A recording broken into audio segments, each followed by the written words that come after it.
განვაგრძობთ საუბრებს ქრისტიანული ლიტერატურის ისტორიიდან, ჩვენ კვლავ იმავე თემას შევეხებით, რასაც წინა საუბარში, კერძოდ ბალავარიანის ქართულ თარგმანზე ვსჯელობდით, მის წარმომავლობას ვეხებოდით და აღნიშნავდით, რომ მეცნიერული კვლევით დასაბუთებულია ამ თარგმანის წარმომავლობა არაბულიდან, არაბული ენიდან. სხვათა შორის, რაზეც წინა საუბრის მეორე ნაწილში გამოთქვამდით ჩვენს აზრს და დამოკიდებულებას, იმავეს ბალავარიანის წარმომავლობასთან დაკავშირებითაც უნდა შევეხოთ. რადგანაც ამ ძეგლის არაბულიდან თარგმნილობაც ასევე პრობლემური აღმოჩნდა და შეუღებელი აღმოჩნდა ცალკეული მკვლევრისთვის. ამ საკითხზე საკმაოდ მკაცრი პაექრობა გაიმართა, ვიდრე მოხდებოდა უკვე მართლაც საყოველთაო აღიარება იმისა, რომ დაკვირვება ბალავარიანის ქართული თარგმანის არაბული ენიდან მომდინარეობის შესახებ ნამდვილად სიმართლეში ესაბამება. ჩვენ კრიტერიუმებზე ვსაუბრობდით, თუ რის მიხედვით განისაზღვრება ამა თუ იმ ძველ ქართული ტექსტის თარგმანის, რომელიც ნამდვილად თარგმანია, ცხადია ორიგინალი ქართულენოვანია, თარგმანის წარმომავლობა თუ რომელი ენიდან უნდა მომდინარეობდეს ის. რა თქმა უნდა, პირველ რიგში გადამწყვეტი მნიშვნელობა აქვს ტექსტობრივ შედარებას. ესე იგი, როდესაც ესა თუ ის ტექსტი მოღწეულია ბერძნულადაც, არაბულადაც, სომხურადაც, ქართულადაც, აი ასე დროს ქართული ტექსტი რომელი ენიდანაა თარგმნილი, გადამწყვეტი არგუმენტები ასეთ შემთხვევაში მოიპოვება იმ მეცნიერული მუშაობის შედეგად, რაც გულისხმობს ხელმისაწვდომი ყველაენოვანი ტექსტის ძველ ქართულ თარგმანთან შედარებას. აქ იგულისხმება არა მხოლოდ ლექსიკური შედარებანი, არა მხოლოდ მორფოლოგიური შედარებანი, აუცილებლად სინტაქსურიც, მთლიანობაში ენობრივ ტერმინოლოგიური შედარება მრავალ არგუმენტს მოგცემს უეჭველად ამა თუ იმ თარგმანის ქართულენოვანი ტექსტის, ესე ქართულად არსებული თარგმანის მომდინარეობის საკითხთან დაკავშირებით. იმდენად წარუშლელად აღიბეჭდება უშუალო სათარგმნი დედნის ნაკვალევი თარგმანში, რომ თითქმის შეუძლებელია ჩვენ წარმოვიდგინოთ რაიმე ტექსტი, რომლის წარმომავლობაც კვლავ გაურკვეველი დარჩება, თუ პარალელური სხვაენოვანი ტექსტები ხელმისაწვდომია. რა თქმა უნდა, არ დარჩება გაურკვეველი. ბერძნულ ენას თავისი ლექსიკა აქვს, თავისი ენობრივი თავისებურებები აქვს, რაც მკვეთრად დაისახება ყოველ თარგმანში და ასეთ თავისებურებებს ბერძნიზმები ეწოდება, გრეციზმები ეწოდება.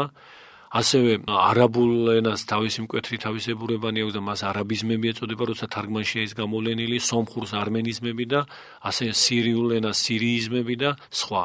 და ამ ძეგლში გამოვლენილია აშკარა არაბული ერთი მხრივ ლექსიკა ბალავარიანში და მეორე მხრივ ცალკეული ენობრივი მოვლენები, რომლებიც ალბათ ამ დასკვნას, ესე იგი რომ ქართული თარგმანი არაბულიდან მომდინარეობს, უეჭველს ხდის.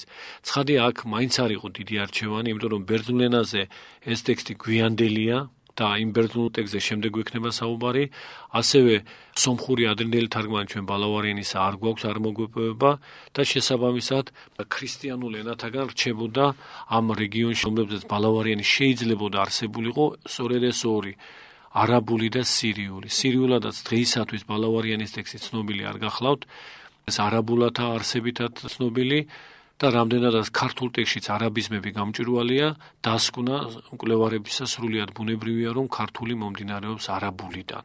მაგრამ როდესაც საკუთრი მოვლენის წარმოშობაზე მახვილდება ყურადღება, ესე იგი ბალავარისა და იოდასაბის და აბენესის ამბავი, საერთოდ რა ენაზე აღიწერა და ეს ამბავი საიდან მომდინარეობს, აი ამასთან დაკავშირებით გახლავთ დიდი დაპირისპირება მკვლევართა შორის. ნაწილი მიიჩნევს, რომ ბალავარიანის ამბავი ეს სხვა არაფერია თუ არა ქრისტიანიზებული, ანუ სხვაგანად ვთქვათ, გაქრისტიანებული თხრობა ბუდას შესახებ.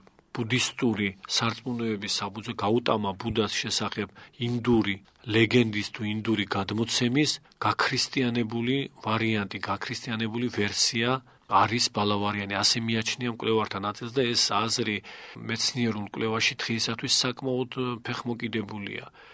მიუხედავად იმისა, რომ ძნელია ჩვენ ამ თეორიას რაღაც მყარი საფუძველი მოუძებნოთ. მყარი საფუძველი რატომ გახლავთ რთული? დასტურდება, რომ მე-4 საუკუნეში ინდოეთში მართლაც იყო მეფე აბენესი, ესე იგი ისტორიული მოვლენა გვიდასტურებს ამა თუ იმ პიროვნების, ამ ძეგლში გამოვლენილი ერთ-ერთი მთავარი პიროვნების ნამდვილ ისტორიულობას, ეს ერთი მხარეა. ისიც აღკარაა, რომ ისევ როგორც ყველა სხვა ქვეყნებში, მათ შორის ინდოეთშიც, მოციქულისგან ნაქადაგები ქრისტიანობა, რა თქმა უნდა, იმ ნაყოფს ვერ გამოიღებდა, რომ იქ ქრისტიანული ელემენტი გვიანდელ საუკუნეებში მკვეთრად შესამჩნევი ყოფილიყო. თითქმის უმრავლეს ნაწილში მოციქულთა ნაქადაგები ქვეყნებისა, მათ შორის საქართველოშიც, საკუთრი მოციქულთა ქადაგება ეს იყო მარცვალი, შეუმუსრავი მარცვალი, რომელიც მართლაც ბალავარად და საძირკვლად დაედო შესაბამის ქვეყანაში ქრისტიანობას, მაგრამ მისი გაღვივება, ამ მარცვლის გაღვივება საუკუნეთა შემდგომ მოხდარა. ანდრია პირველწოდებულისგან დადებული მტკიცე საფუძველი, ანუ ის სულიერი მარცვალი, სულიერი თესლი სარწმუნოებისა, მარად შეუმუსრავი და თავის დროზე აღმოცენებადი, რა თქმა უნდა, პირველ საუკუნეში დაიდო, მაგრამ აღმოცენდა მეოთხე საუკუნის პირველ ნახევარში წმინდა ნინოს მოციქულებრივი ღვაწლითა და ძალისხმევით.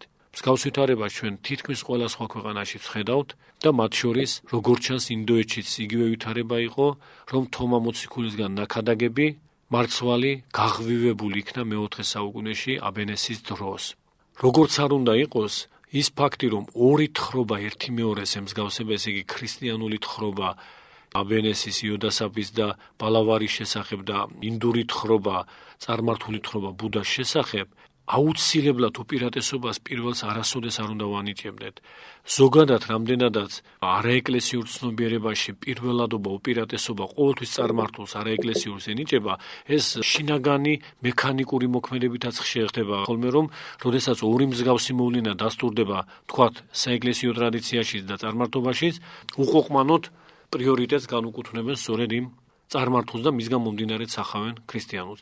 სხვა რომ არაფერი თქვათ, ავიღოთ თუნდაც ისეთი ალბათ ეკლესიური თვალთახედვით მართლაც კურიოზულ ფაქტზე მსჯელობა, რომ ჯვრული გამოსახულებანი ჯვრები, რაც თუნდაც საქართველოს მთაშია, ისაა პირველადი, სხვაგვარად რომ ვთქვათ, განვარცოთ ზოგადად, წარმართული ჯვრებია პირველადი და ჯვრის წარმართული თაყვანისცემაა პირველადი თუ საეკლესიო თაყვანისცემა. მრავალი ფოლკლორისტი ფიქრობს, რომ წარმართობაში არსებობდა ჯვრის კულტი და ამის განვითარებაა და სხვა არაფერი, აქედან შემოაღწია თითქოს ქრისტიანობაში და ქრისტიანობა ეს განავითარა. მაშინ როცა აბსოლუტურად საწინააღმდეგოს გვიჩვენებს ჩვენ არგუმენტაცია, ფაქტოლოგია, რომ თაყვანისცემა ჯვრისა სწორედ ეკლესიაში ახსულდა და მას თავისი საფუძველი აქვს, რომ ჯვრის თაყვანება ეფუძნება ამ თავის დროზე შეურაცხ საგანზე ღვთის გაკვრას, განკაცებული ღვთის გაკვრას და ამით გახდა ის ჩვენთვის უწმინდესი და ამ ჯვარცმით რამდენადაც მტერი კაცობრიობისა დაიძლია და ჯოჯოხეთი შეიმუსრა, ეს ხდის მორწმუნეთათვის ჯვარს უდიდესი თაყვანისცემის საგნად და რას უნდა ეფუძნებოდეს წარმართული ჯვართაყვანისცემა, ამაზე კითხვას ვერც ერთი ჩვენ მკვლევარი წარმართული მსახურების პრიორიტეტის მოსურნე ვერასოდეს ვერ გაგცემს. მრავალი საკითხია ამდაგვარი, ისევე როგორც ადრეც აღნიშნავდით, როდესაც გარკვეული პარალელები ჩანს არეოპაგიტულ შრომებსა და წარმართ პროგლედიადოხოს შორის, რა თქმა უნდა, უყოყმანოდ პრიორიტეტი და პირველადობა და უპირატესობა პროგლეს განეკუთვნება. მაშინ როცა სავსებით სარწმუნო და გაცილებით სარწმუნო პირუგუ ვითარება, რაზეც ჩვენ უკვე საუბარი გვქონდა და სხვა. იგივე ითქმის ამ შემთხვევაშიც, როდესაც გარკვეული ასპექტით ეს ორი თხრობა ერთმანეთს ემსგავსება, ერთი მხრივ ბუდისტური თხრობა ბუდას შესახებ და მეორე მხრივ საეკლესიო გადმოცემა ბალავარის შესახებ, რატომ უნდა მიეცეს უყოყმანოდ უპირატესობა პირველს, როდესაც თუ დავფიქრდებით, გაცილებით უფრო მიზანშეწონილია უპირატესობა მიეცეს სწორედ ამ უკანასაც. სრულიად გარე თვალით რომ შევხედოთ და არა არც საეკლესიო ხედვიდან გამომდინარე, არც თუნდაც არც ვინმეს რომ მქონდეს ეს ბუდისტური ხედვიდან გამომდინარე, გარე თვალით და ლოგიკური მსჯელობით რომ მიუდგეთ ამ საკითხს. თუ კი ეს თხრობა, ბუდისტური თხრობა იყო და გაქრისტიან და სად უნდა გაქრისტიანებულიყო? ბუდისტური და ინდური თხრობა ინდურ გარემოში იქნებოდა ცნობილი, რა თქმა უნდა. ინდურ გარემოში როდის გაქრისტიანდებოდა ის, როდესაც მესამე-მეოთხე საუკუნეების შემდეგ ინდოეთის ქვეყნები მთლიანად წარმართობას ეძლებიან და იქ ქრისტიანობის ელემენტი მინიმუმამდე დადის, ზოგ ეპოქაში საერთოდ აღმოფხვრილია. ესე იგი, ამ გაქრისტიანების საფუძველი რა უნდა გამხდარიყო? განა გაცილებით უფრო სარწმუნო არ არის ვიფიქროთ, რომ ეს მოვლენა, ეს თხრობა დიდ ამბავს დაეფუძნა და დიდი ამბავია აბენესის ინდოეთის მეფის გაქრისტიანება, რადგანაც იმ მომენტში ეს მთელი ინდოეთის გაქრისტიანება ნიშნავს, მაგრამ რამდენადაც ინდოეთში ქრისტიანული სარწმუნოება ასეთ აღმატებულ მდგომარეობაში ყოფითი გაგებით დიდხანს ვერ შენარჩუნდა და ისევ წარმართობამ ძლია ინდოეთს, ეს თხრობა ამ დიდი მოვლენის შესახებ ფორმა ცვლილი და გადაგვარებული მაინც შემორჩა. ესე იგი, გადაგვარების ახსნა აქ ადვილი გასაგებია, რამდენადაც შეიცვალა სარწმუნოებრივი სახე ამ ქვეყნისა, ის ძველი ტრადიცია შემორჩა, მაგრამ გადაგვარებული. მოგეხსენებათ, არაფერი არ ისპობა უკვალოდ, არც ეს დიდი მოვლენა არ მოისპობოდა უკვალოდ, იქაც შემორჩა, ოღონდ უკვე რამდენადაც სარწმუნოებრივი პრიორიტეტი ბუდაზე იყო, თავისთავად ცხადია ბუდისტურ თხრობად გარდაიქმნა ის. პირუკუ გარდაქმნის ახსნა არანაირი არგუმენტი დღესდღეობით არ ხერხდება. ამ ქრისტიანიზების საფუძველი რა უნდა გამხდარიყო, ამას ჩვენ ვერცერთი მკვლევარი ვერ გვაუწყებს. მით უმეტეს ეს გახლავთ, ესე იგი ბალავარიანის თხრობის გამოჩინების ეპოქა, თუ ჩვენ ასეთ წინა საფუძვლებს ვიგულისხმებთ, რომ ქართულის წყარო არაბულია, არაბულად საეკლესიო მწერლობა მე-7-მე საუკუნეებში ყალიბდება და ფუძნდება, თუ საკუთრივ არაბული ხშირ შემთხვევაში სირიულს ეფუძნება, სირიულის ტრადიცია არსებითად მე-4, მე-5, მე-6 საუკუნეებია. სირიულ ენაზე თუ ვიფიქრებთ პირველ წერილობით გამოვლინებას ბალავარიანისას, მაშინ ჩვენ ასეთი სურათი გქონია, რომ სწორედ ამ დროს უნდა მომხდარიყო ქრისტიანიზება, ასე ვთქვათ, ბუდისტური თხრობისა და ჩაწერა და ვთქვათ სირიულ ენაზე. მაგრამ ეს ხომ აპოკრიფული ეპოქა არაა საეკლესიო ტრადიციაში. რაღაცეების აი ამგვარი ამბების გარდაქმნა, ტრანსფორმაცია, გადაგვარება მაშინ ხდება, როდესაც არ არის მყარი, ნათელი მეცნიერულ საღვთისმეტყველო აზრი, როდესაც აპოკრიფულობა, როდესაც სრულწმენები ბატონობს, მაშინ ყველანაირი გარდაქმნები შესაძლებელია, მაგრამ მე-4, მე-6 საუკუნეები ეს გახლავთ მოგესალმებათ საეკლესიო ღვთისმეტყველების ოქროს ხანა, ყველაზე უფრო კაცრი მეცნიერული შეუვალ გალავან შემოვლებული საეკლესიო მოძღვრება ამ დროს არის და უმყარესი საფუძველი აქვს რწმენას შექმნილი და როგორ შემოაღწევდა ასე იოლად, ასე თავისუფლად ეს ბუდისტური თხრობა ამ უმტკიცეს საეკლესიო გალავანში ეს აბსოლუტურად აუხსნელი და ან რატომ უნდა მიეცათ გზა, როდესაც ეს ერთ-ერთი ჩვეულებრივი თხრობა იყო, თხრობის არქიტექტონიკაში და იმ ძირითად სიუჟეტში არაფერი არ დევს, ისეთი რომ პირველხარისხოვანი მნიშვნელობა ჰქონოდა მას საეკლესიო ისტორიისთვის და აი ესეთი გარდაქმნის აუცილებლობა რას უნდა გამოეწვია. მით უმეტეს მე-5, მე-6 საუკუნეებში, რა თქმა უნდა, ინდოეთი, როგორც ასე ვთქვათ, ქრისტიანული ქვეყანა არ წარმოჩნდებოდა. ასე რომ ბუდისტურიდან, ანუ ინდური თხრობიდან გაქრისტიანება ამ ამბისა უაღრესად რთულად ასახსნელია, ფაქტობრივად აუხსნელია, მაშინ როცა კვლავ ავხსნათ პირუკუ პროცესის სავსებით შესაძლებელია, ჩვენ ყველა ქვეყნის ზეპირ თხრობაში და ფოლკლორულ ტრადიციაში მსგავსი ვითარება შეგვიძლია განჭვრიტოთ. სხვა რო არაფერი საქართველოს რომ ავიღოთ, როგორ არის ტრანსფორმირებული საეკლესიო სწავლებანი, საეკლესიო თხრობანი, საეკლესიო წიაღში წაკითხული ძველი აღთმის და ახალი აღთმის საკითხებები ხალხურ მეხსიერებაში, თუნდაც ელიას შესახებ რა წარმოდგენებია, ან ბასილი დიდის შესახებ, გრიგოლ ღვთისმეტყველის შესახებ, სრულიად ფოლკლორიზებული და სხვა შინაარ შეძენილი და სხვა განწყობილება მიღებულნი, გახალხურებულნი, ოღონდ ისე რომ ორიენტაცია შეცვლილი მთლიანად. ელია რაღაც წვიმისა და ჭექა-ქუხილის ღმერთია და გასაგებია რას ეფუძნება ეს ამბავი ბიბლიურ თხრობას იმის შესახებ, თუ როგორ მიეცა სასწაულის აღსრულების ღვთიური მადლმოსილება ელიას, რომელმაც დახშა ცა, ანუ აღარ წვიმდა დედამიწაზე და შემდეგ როგორ გაიხსნა ცა და სხვა. აი ამ თხრობას ეფუძნება, მაგრამ გაწარმართებულია ეს თხრობა, იმიტომ რომ ჭექა-ქუხილის ღვთაებათა ელია წარმოჩენილი. ისე როგორც წმინდა გიორგი ყველაზე მკვეთრი ნიმუში, როგორ არის ხალხურ მეხსიერებაში ეს ყველაფერი გაწარმართებული. როგორ ვიფიქროთ ეხლა რომელია ელიასთან დაკავშირებული ამბავი პირველადი, ნუ თუ ის ხალხური ტრადიცია პირველადი და აქედან მივიღეთ ბიბლიური თხრობა ელია წინასწარმეტყველის შესახებ.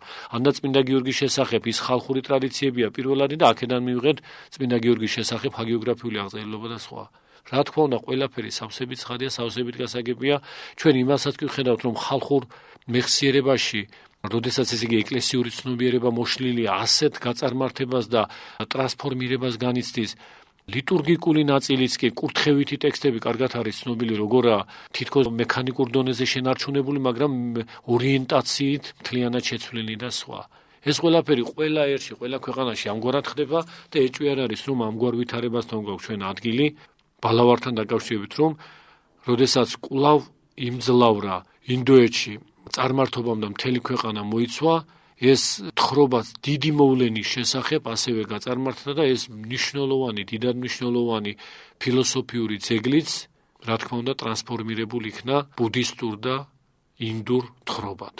ამგვარად წარმოგვიჩნდება ჩვენ წარმომავლობა ბალავარიანის საფუძვლისა და მართებული გვეჩვენება ის აზრი, რომ შესაძლოა პირველ აღწერილობა სწორედ სირიულ ენაზე მოხდარიყო ამ ძეგლისა. სირიულიდან უამრავი რამ შემდეგ არაბულად ითარგმნა და არაბული ხდება ამ შემთხვევაში დღეისათვის ცნობილი ტექსტების მიხედვით ამოსავალი წყარო ბალავარიანის კვლევისა. მაგრამ ეს ამოსავალი წყარო იმდენად მნიშვნელოვანი არ გახლავთ მსოფლიო ასპარეზზე ამ ძეგლის გასვლის პერსპექტივაში, რამდენადაც არაბულიდან მომდინარე ძველი ქართული თარგმანი. ძველი ქართული თარგმანი ამ შემთხვევაში მართლაც გამოიყოფა თავისი გადამწყვეტი მნიშვნელობით, რადგანაც სწორედ ეს თარგმანი გახლავთ ხიდი ბალავარიანის ტექსტის კვლავ აღნიშნავს სოფლიო არენაზე გასვლისა არაბულიდან ბერძნულისკენ.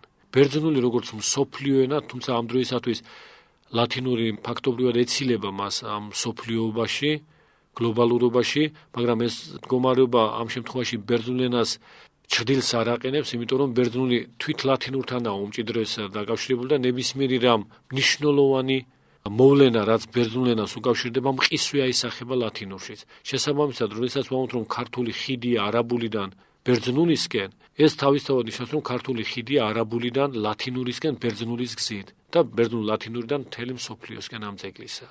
აი ეს საკითხი გახლავთ უაღრესად საყურადღებო, რაც ქართულ ტექსტს, მსოფლიო მნიშვნელობის ტექსტად წარმოგვიჩენს და კვლავ აღნიშნავთ, ამითვე აიხსნება ის უდიდესი ინტერესი, რასაც ბალავარიანის ქართული თარგმანისადმი მსოფლიო ბიზანტინისტიკა ზოგადად საეკლესიო ფილოლოგია იჩენს.